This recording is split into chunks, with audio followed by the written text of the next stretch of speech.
Morning, everybody. We'll let everyone catch up with the fact that we are live and online. Grab some coffee. Maybe grab a pen and a notebook. This morning, we're going to talk about the power of the reframe, which is how to put a different perspective on an old experience or an old story and why that's a powerful tool. So that's our topic for this morning. There's a blog up about that very thing on prosperityclues.com.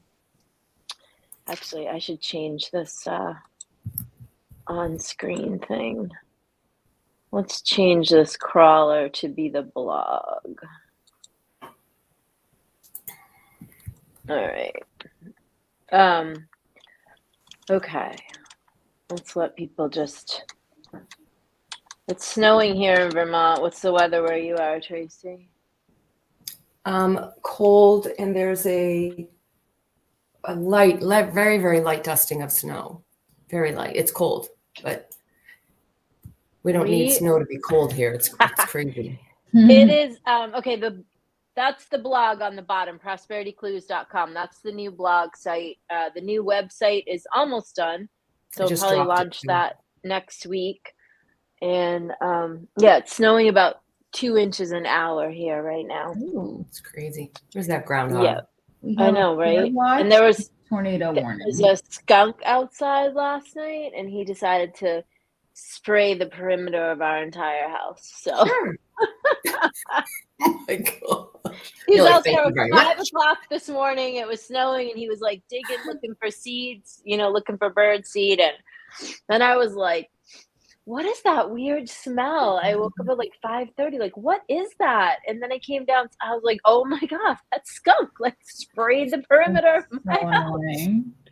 So I'm grateful that he didn't like spray an animal that actually lives inside the house. So, I mean, that part is good.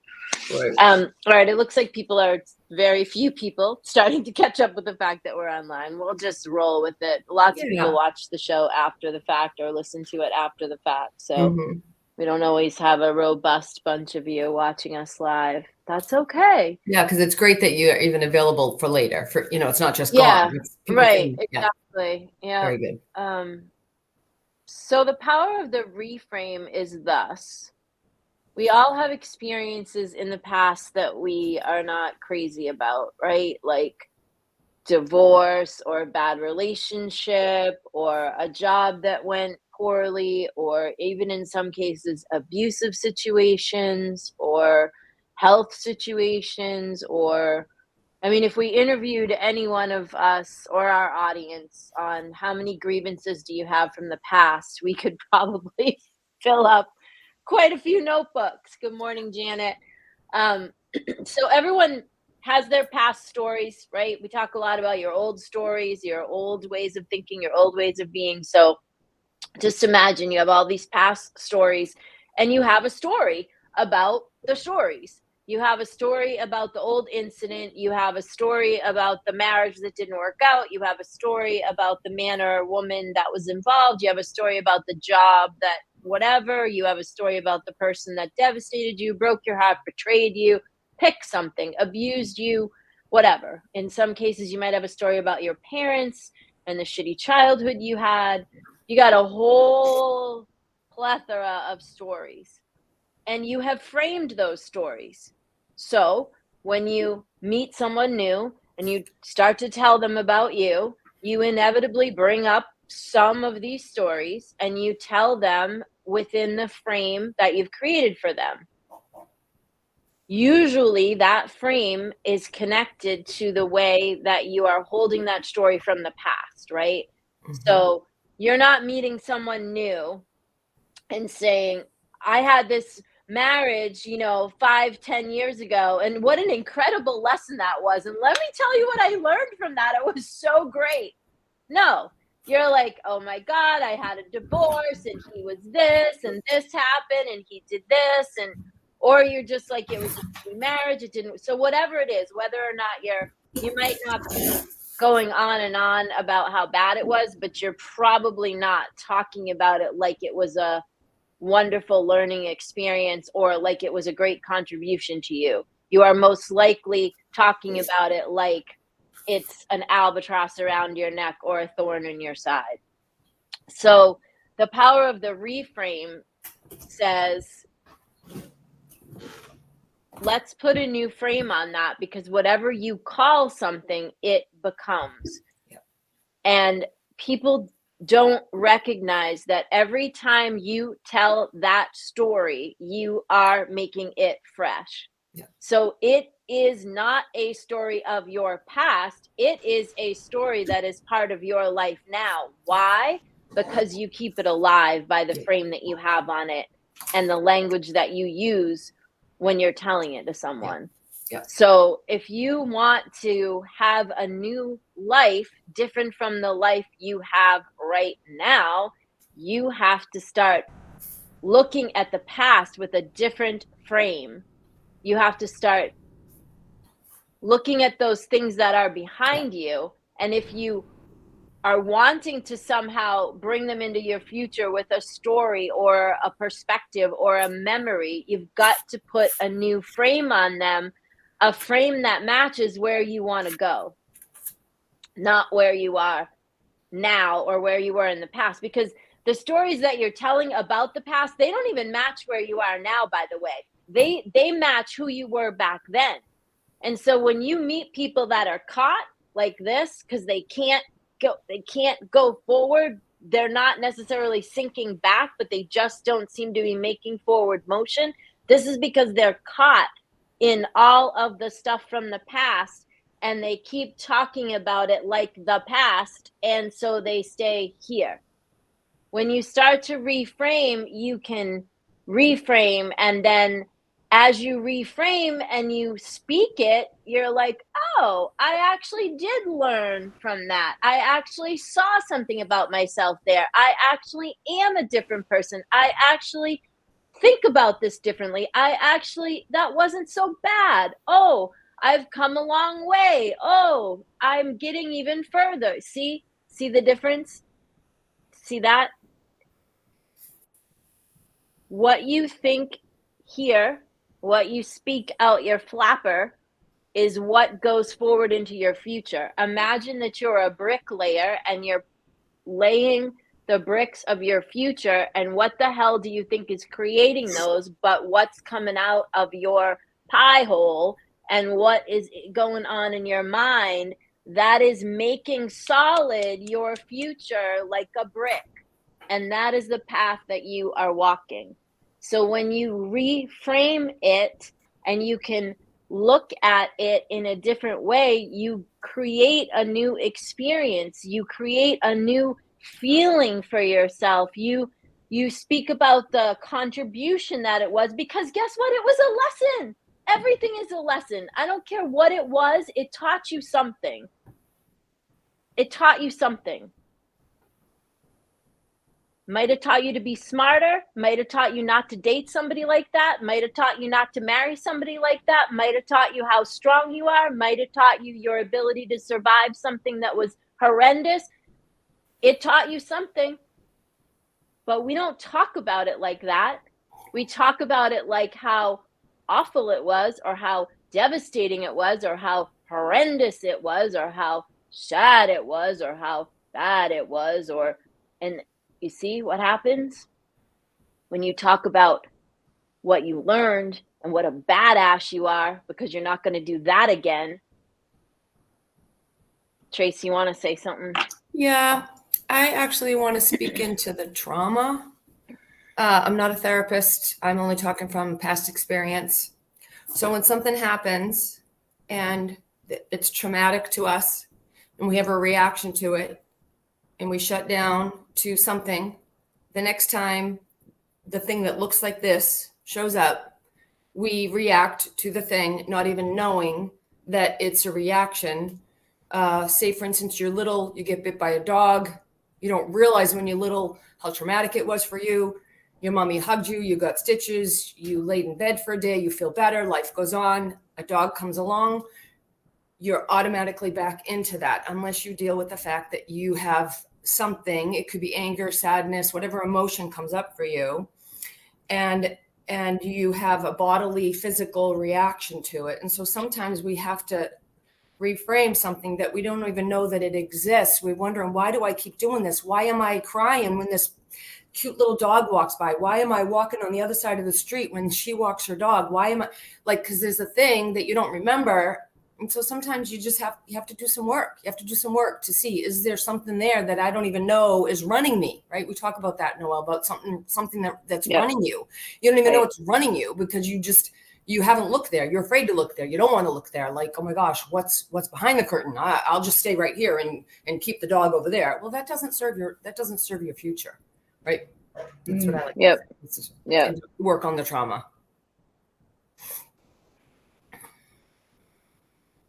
And trauma is a, like Tracy said, it's an emotional, bodily reaction, right? I hate the word trauma. I just do, because it always makes me feel like this.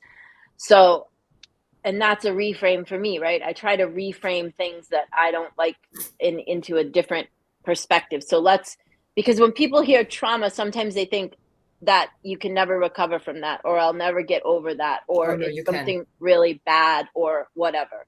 And believe me, Tracy and I have undergone I did a lot several and many traumatic experiences in our, probably combined, we have almost 100 years between us. So take words that, because sometimes we have an aversion to a word, right? And then when someone says that word, we stop listening because they say that word and we're like, oh, that's the bad word. So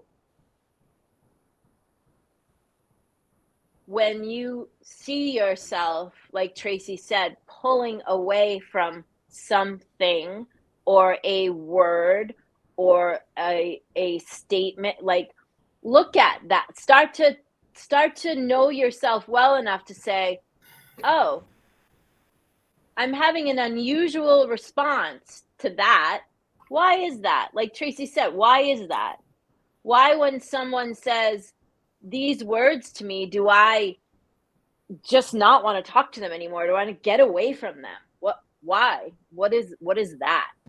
Or for me, it's like when I was dating back, whenever the hell that was, and somebody would have if they would bang back more than one drink at a meal, right? Like, I immediately was like, I got to get out of here, because I grew up with alcoholism in my family. And or when someone would go to kiss me and they smell like vodka or booze, like I have a physical, and still, if I smell it near me, I have a physical reaction to that. I have a physical, like, oh my God, this is bad. Like, get away from me.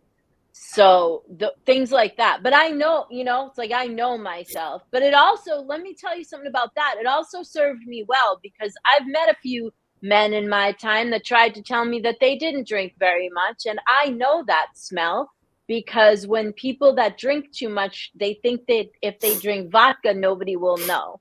In case any of you didn't grow up in alcoholic families, that is the trick for a career alcoholic, is to bang back vodka, because they think it doesn't smell and it's odorless and nobody will know. Mm-hmm. And so what was, like Tracy was saying, what's a traumatic, like, response also served me well, because it kept me from certain situations that would not have been good situations for me. Right? So whenever you have that to a word or a thing, or like Tracy said, if a dog, whatever, if you got bit by a dog and you don't remember, and you, like, that means there's work to do, which was Tracy's trying to point out. So in order to reframe, you got to know what the hell you're reframing. And that was her point. Like, you got to know, what do I need a reframe on? What do I need to reframe? What do I need to call something different in my head?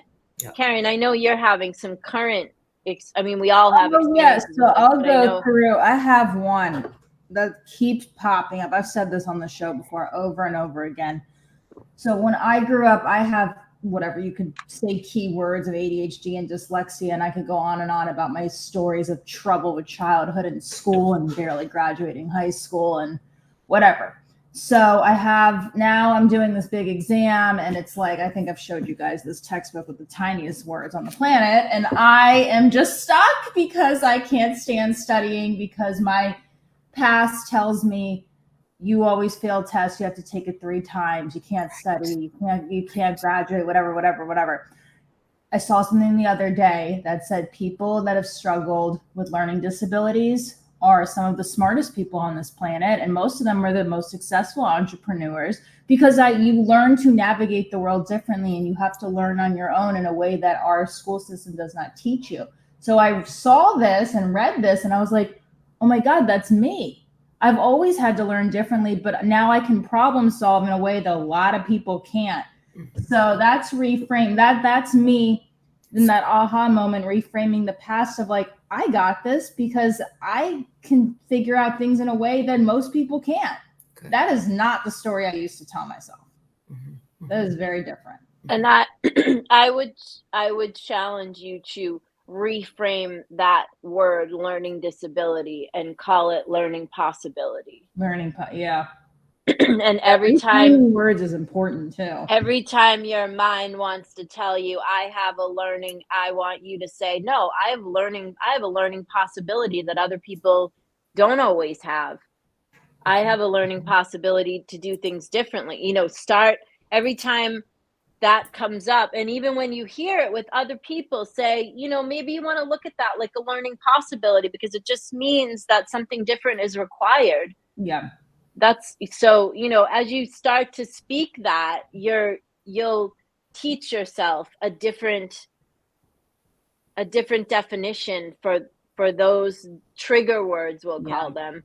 If you reframe the trigger words, you open up the possibility, right? Because people say, what do you do, Noelle? We're like, I have so many skill sets.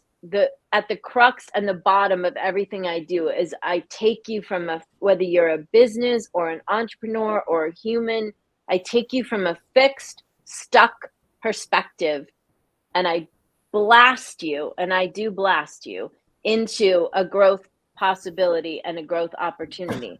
Now, granted, my methods are not for everyone, and I'm not a coach or a consultant for everyone, because I will not take your excuses, and I will not listen to your bullshit, and I will not allow you to devalue yourself in my presence, and I will not allow you to tell me why you can't, and I will not allow you to give me excuses of why it's not possible. Yeah. So I'm not a coach for everyone. I was speaking to Christina, who's the head of the Boston Business Women's Group, the other day, and I was saying to her, I'm not for everyone, and that's okay, because I will take a stick of dynamite and I'll shove it up your ass, and I will blow you from your fixed, stuck muck into where you want to go. And not everybody wants that. Some people want a coach or a consultant that are nice, and they'll hug them and hold their hand, and that's great. I'm just not that person. Tracy's a little nicer than me, but she can be a little meaner than me. Karen's nicer than both of us. And so we also know some other coaches. So like, for anybody that wants a coach, we have not as strong of a version as me that some people require that, because when you're just getting started, like, I'm not the person to work with people that are just getting started and understanding that they have something to do with their future. I'm for the people that have been working at it for a while, and now you're like, I want to change, but I don't quite know like how to keep it consistent. That's really where I come in, right? Like, you want to be different, you want it to be different, you want a different outcome, you know some of the tools, but you just can't keep it consistent, and you don't know why. I'm gonna tell you why. Okay, that's me. I'm not for everybody, and at 56 years old, or I'll be 56 this year, I'm not meant for everybody. I'm meant for the people that actually want to hammer down and make it happen and get something done. Mm-hmm. That's me. Mm-hmm. So that's what we're aiming to do on the coffee chat show here in a nicer version, because there's 3 of us and we're talking about it like in a circular way, giving everyone's perspective. Why I'm different, and I have to make this video for my new website. So I've been thinking about this, like what makes me different? What makes me different is most people come to these types of conversations when they're in their late 20s or in their 30s or in their mid 30s or sometimes even later in life. I don't know any other conversation. I didn't come to these conversations. I am these conversations. I was raised this way. So when most people get bad news or whatever, and they're like, no, I only know to go to God. I only know to hit my tools. I only know that it's not impossible. I only know that anything can be transformed and turned around.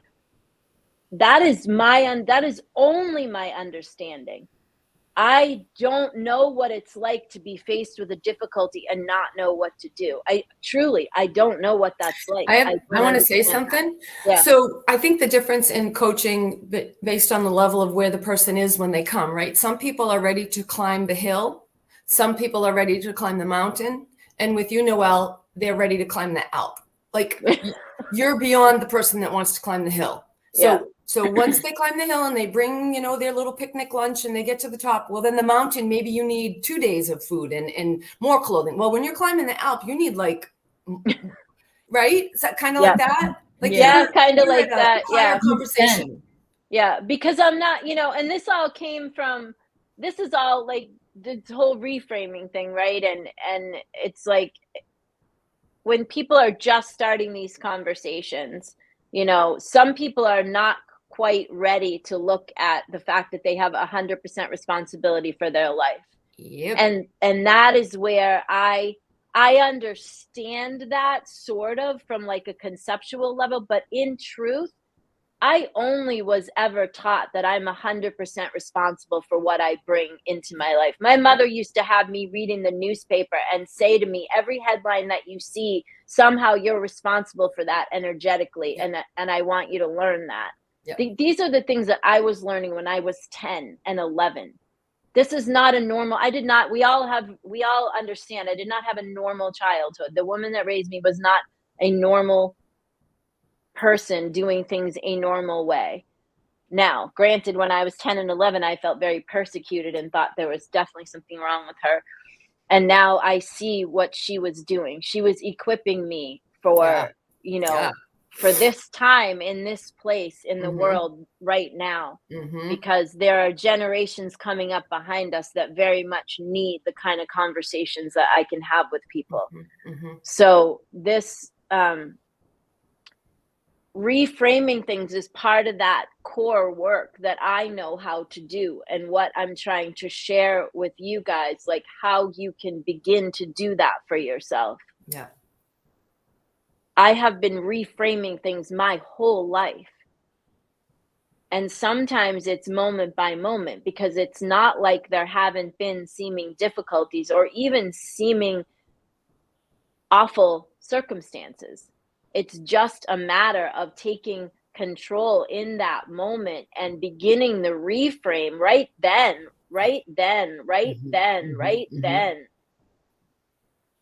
That's what I would like to teach all of you to do. It starts with beginning to reframe what's behind you and the story that you tell about it now. Yep.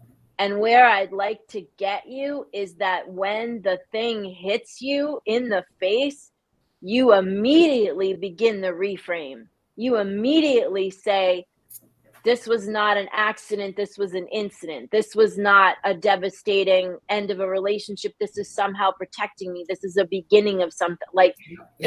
Because the faster you can start the reframe, the less impact all that shit will have on you. The faster you can think on your feet and begin to reframe. The faster you can do that, the more power you give back to yourself. The more power you reclaim. That's what I'm interested in you guys doing, right? Like reclaiming your power. You're not a victim of shit. You, honest to God, you're not. I know sometimes it feels like that, but it's not the truth about you. It is not the truth about you. You are not a victim. You have everything to do with calling something different and moving ahead in that, calling it something different, calling it something different, calling it something different, calling it something different. Then you know what happens? I think about it different. And then I'm speaking about it different, right? Because that's where it starts. Calling something different is speaking about it different. Then I'm going to think about it different. Then I'm going to feel different. And all of a sudden I wake up and I'm not a victim anymore. You know what? I learned a lot. I'm a freaking scholar, man. I'm a warrior. I've got learning possibilities that people don't even think are possible. That's Karen. That's my new reframe for Karen. I've got ways of handling things that nobody even thought of. You know why? Because I know how to think on my feet, because I'm a learning possible person. That's what we can say about this. You know, anything with disability is disable. Okay? Right in the word is your problem. Every time it comes out of your mouth, you are saying disable, no, I'm I able. am able. I'm able. I am able. I have possibility. I am very intelligent. I am smart. Okay?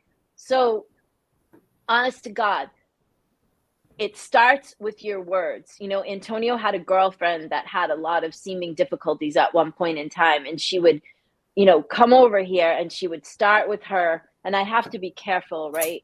Because I can't just blow people out of the water. I mean, most people know if they come to my house, I'm going to blow you out of the water. But this girl, I was trying not to scare her away. So, you know, I said to her, well, you know, you could start to speak about that differently. You know, you could say, she didn't last long around here. She's gone. Because she couldn't, like, honest to God, she couldn't. She couldn't see it, even and that made me really sad, because at a very young age, right, at a 19-year-old, 18-year-old, you know, she's already committed to every label that somebody gave her about her existence.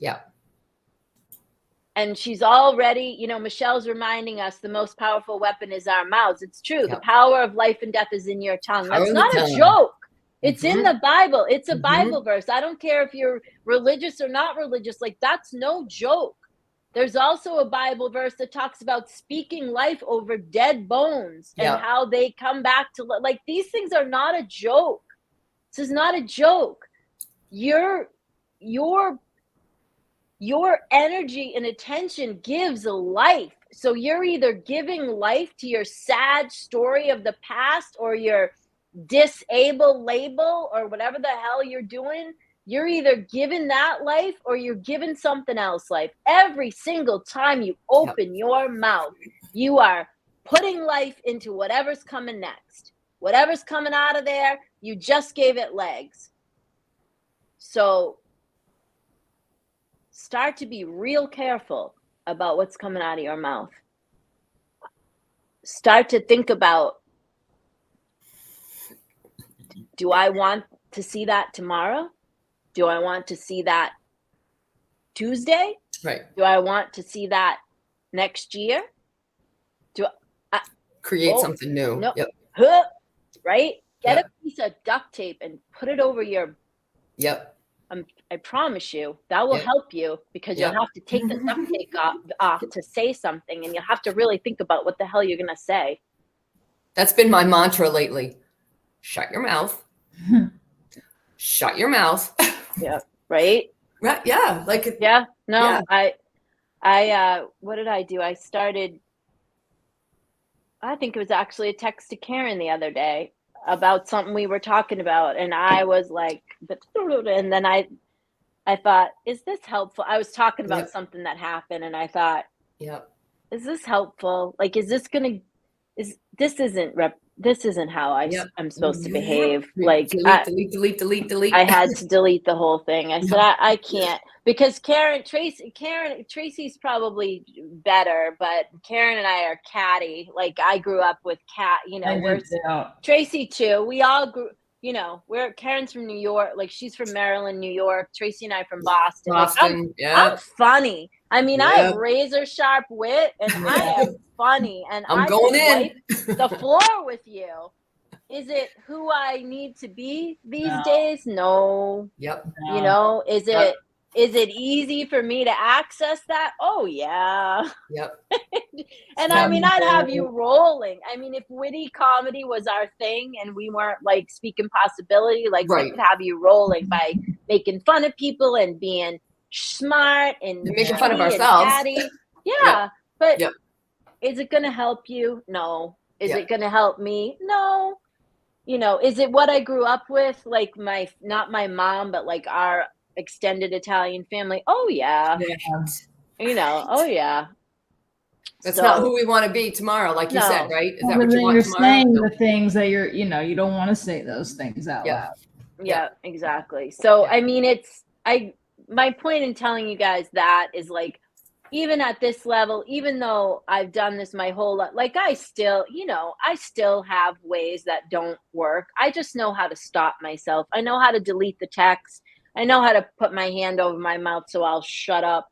I know how to, I know the difference between what works and what doesn't work, what I want to create more of and what I don't want to create more of, right? I know the difference between those things. Yeah.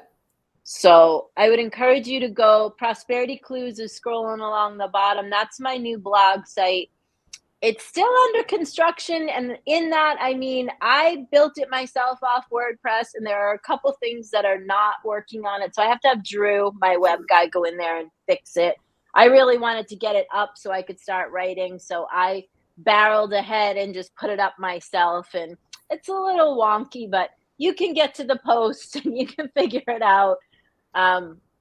So you can subscribe to that blog. My commitment is to write something new at least once a week. I'd love to get to twice a week, but so far I'm doing good with the once a week slot. And we do have a new website being built under the Apply Happiness moniker, which is now a trade name of Fortunato Partners. So we're going to announce that soon, probably next week. And we're probably going to do some books, and there's going to be some stuff coming. So I would leave you with, think about what you could reframe from the past, and then also just be really willing to catch yourself in the present and see where's the opportunity for you to reframe. Yeah. And if you need a coach to help you with these types of things, you can email me. If you want a coach that's nicer than me, I recommend Tracy or Karen. And Tracy's going to be a little bit more salty because she's not going to let you get away with anything. Not that Karen will, but Karen has a lot more empathy than we do. The reason being is she is also coming into this stuff now. Like in the last 5 years or so, she's begun the work on herself.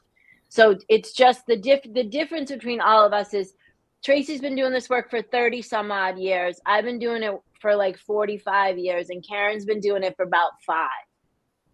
So what that does is gives us different perspectives on how to go forward. Tracy is an excellent coach also of the single, for those of you that are single moms, and that your focus is just trying to navigate that.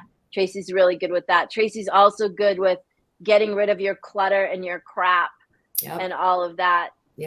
Karen's great, if you're new to the practice and you're really starting to become aware that you have something to do with how your life is turning out and you want to move forward, but you need somebody to help you. Karen's probably the one that would hold your hand and give you a hug.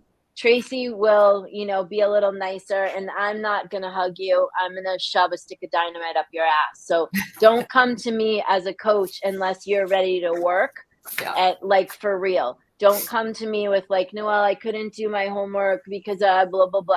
No, don't come to me for that. I'll fire you as a client and I won't take your money. Come to me for help only if you are truly ready to change and you're going to do the work that I give you. That's it. John saying hugs on. You know why he's saying that? By the way, guys, that's my husband, in case you're wondering. Like, he's always commenting. I don't want you to think like we just have a different last name, but that's my husband. See, Janet says I'll shove a stick of dynamite up your ass because she knows. So he's saying hugs on Wednesdays because my son is funny. He's like my mother. My mother wasn't very touchy-feely. So the other day I was over there seeing him and we were leaving and his girlfriend's like, aren't you going to hug your mom? And he's like, I hugged her on Wednesday. He's going nuts. He's going nuts. Honest to God, it was the funniest thing I ever so heard good. anybody say. But he meant it. He was like, I hugged her because it was like Friday. He's like, I hugged her on Valentine's Day. It was on Wednesday. Yep. And on that note. Right? On that note, we'll just finish the show. Yeah. All right. So if you do need help, we can help. Everyone on here is a certified coach. Karen is a certified coach. Tracy is a certified coach. I am a certified master coach and a certified coach. I'm also certified by John Maxwell. So I have like all kinds of stuff that I can help you with. Also, part of the work I'll do with you if you become my client is I'll run a DISC evaluation on you. And I also have the ability to do that for their clients as well, because Fortunato Partners is a partner of Everything Wiley DISC. I'm also John Maxwell DISC certified, actually. So I'm double DISC certified. They have a different way of looking at things. Mm-hmm. So I did both because I was interested to see, what the differences were. So anyway, just a little commercial for us. We're all certified coaches. If you need help, you can email me and I can put you in touch with them. And if you want to do real work and, you're prepared to climb the Alp. If you're prepared to pony up the cash and do the real work. I am taking a few people on sliding scales, because I want to help. You have to value the help, right? So you got to pay people something because otherwise you don't value the help. And we do plenty for free. We do the show for free. We give out a lot of content for free. So if you can't afford a coach and you just need the help, you can go back and watch Coffee Chat shows. And believe me, if you really became a student of the Coffee Chat show, there's like 5 years. I don't know. There's 10 years of shows. You could definitely learn everything you need to learn. All right. So Missy says she loves the reframe. We encourage you to begin to reframe things. And if you just have questions about that, you can email me and I'll loop in Karen and Tracy and we can answer your questions. Also, if you're in our Facebook group, which is now I changed the name again to match up with our Apply Happiness brand. If you're in there, you can talk to us in there too. And we are willing to go live in the group sometimes and answer questions if that's something that people, would like to do. So we're open to that as well. All right. We hope you have a good week. We went overtime. I apologize, but sometimes it is what it is. We'll see you next week. Bye.